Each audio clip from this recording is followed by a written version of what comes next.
Vittoria esterna per la Vigor per conti di Alessandro Loconte, che batte il Pomezia a domicilio per 1-3. Blaugrana che salgono così a quota 10 punti all'interno del girone A Under 17 Elite, con una gara in meno, quella da recuperare con il Civitavecchia per il Pomezia. Questo intanto il gol di Costantino al quarto, che porta in vantaggio i Blaugrana, sconfitta dopo la bella vittoria ottenuta contro l'Ostia Antica in trasferta una settimana fa.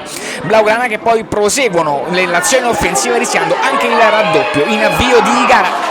Ancora la formazione di Alessandro Loconte su un calcio d'angolo, poi al quarto d'ora cambio di fronte netto per il Pomezia. Sfera che arriva al numero 10 della formazione padrona di casa, Deste, che va tu per tu con il portiere. Il calciatore viene steso del direttore di gara, non c'è nulla e si prosegue. Vigor per conti che allora attacca e trova il raddoppio con la conclusione questa volta di Destro da parte di Cocu, che al quarto d'ora porta il punteggio sul 2-0.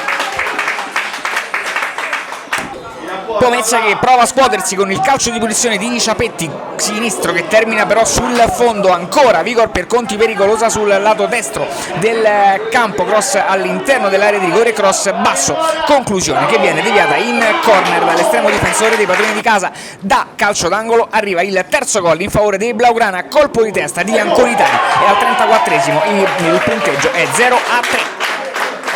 Pomezia che accorcia le distanze al 41esimo con il bel colpo di testa da parte di Esposito, al 41esimo 1-3.